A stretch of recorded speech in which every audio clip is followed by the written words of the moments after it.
One exercise that we still do today, we ask the question, what is the dumbest possible idea we could do for this? Because our brains are wired to just repeat things that we've seen be successful in the past. You kind of have to trick your brain to come up with a bad idea to truly be thinking in sort of like innovative territory.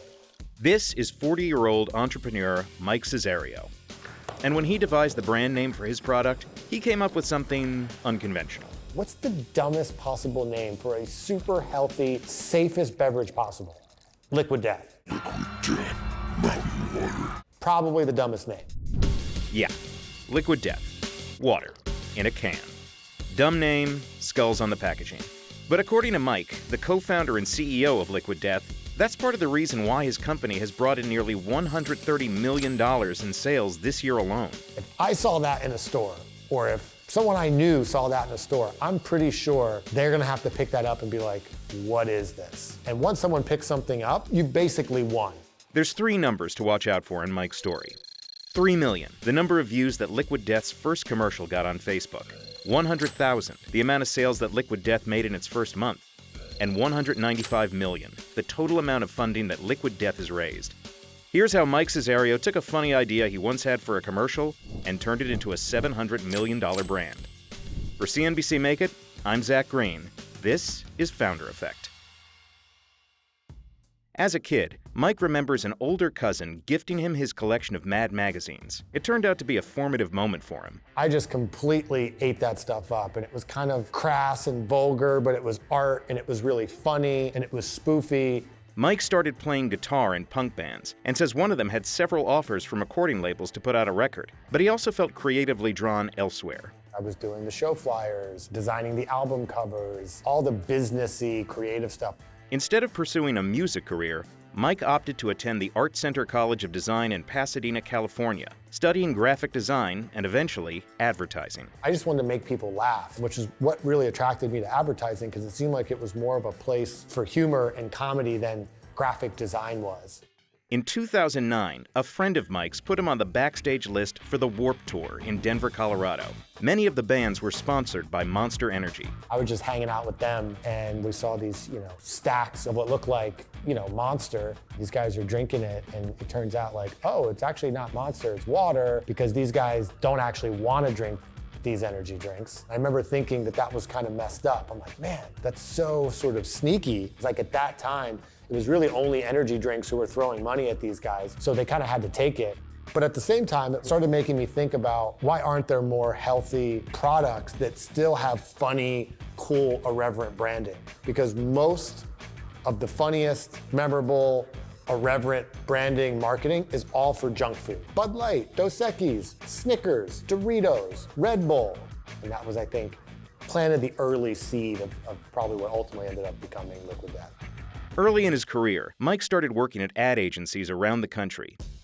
While the work wasn't always creatively fulfilling, his clients helped hone his own marketing philosophy. We were working on Virgin America, the airline, and I started getting into Richard Branson, and I love Virgin's sort of business strategy, which was find a really stale category of products and be the one really cool, exciting product in it. And they were able to get all this market share really easily because they were just so disruptive and sticking out like a sore thumb in whatever kind of category that was. Mike put his theory about funny advertising to the test while working at a firm in Nashville, Tennessee. The health food brand Organic Valley wanted them to come up with an ad campaign for their protein shake. They were talking to like bros in the gym who are looking to, put on muscle. Like that's a big part of like the protein market. And they knew they had to market differently to those guys than they did like organic moms that they did most of their other products to. So venturing outside their comfort zone, we pitched them this idea of Save the Bros. Every day,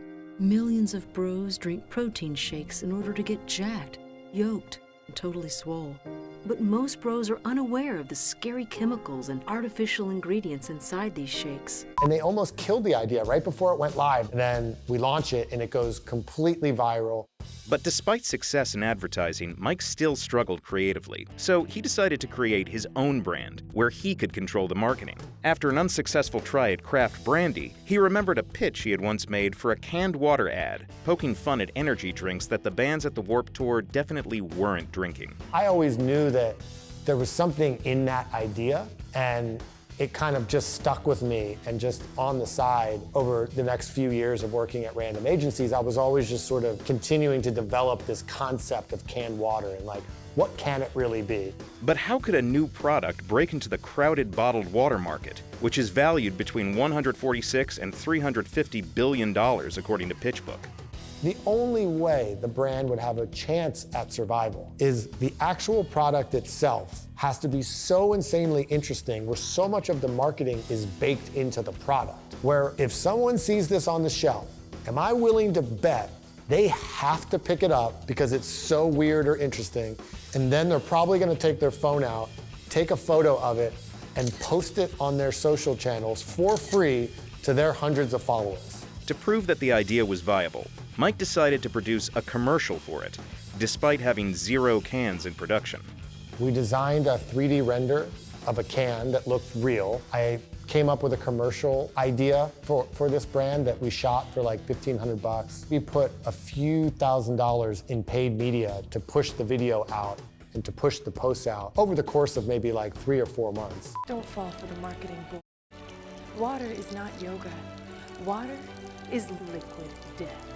4 months in, the video had 3 million views. The page had almost 80,000 followers, which was more than Aquafina on Facebook at the time. And we had hundreds of messages and comments from people being like, this is the greatest thing ever. Where do I get this? Is this real? A 7-Eleven franchisee in Michigan reached out. How do I get this in my stores? So then I used all of that sort of social traction to then actually go get people to take me seriously. And we raised a small round of funding to actually produce a minimum run of like actual product.